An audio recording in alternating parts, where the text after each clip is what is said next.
ایک بزرگ فرماتے ہیں کہ میری توبہ کی وجہ یہ ہوئی کہ ایک مرتبہ قحط کے زمانہ میں نے ایک غلام کو دیکھا کہ بہت ہی خوش ہے۔ میں نے اس سے پوچھا کہ دنیا تو قحط میں ہے، پریشان ہے، اور تو ایسا خوش ہے؟ تو وہ غلام کہنے لگا کہ میں فلاں شخص کا غلام ہوں، میرا کھانا کپڑا اس کے ذمہ ہے، اور اس کا حال یہ ہے کہ اس کے پاس ایک گاؤں ہے، اس سے آمدنی آ جاتی ہے، اور وہ اس سے مجھے دونوں وقت کھانے کو دیتا ہے، اس لیے میں بالکل بے فکر ہوں۔ جب میں نے یہ سنا تو یہ سن کر میرے دل پر ایک چوٹ لگی کہ تیرے مالک کے پاس، جو خالق مالک ہے، رازق ہے،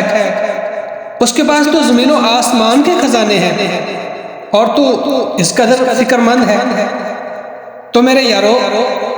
جب خدا سے نزدیکی بڑھ جاتی ہے تو بے فکری ہو جاتی ہے، اس لیے خدا سے لو لگاؤ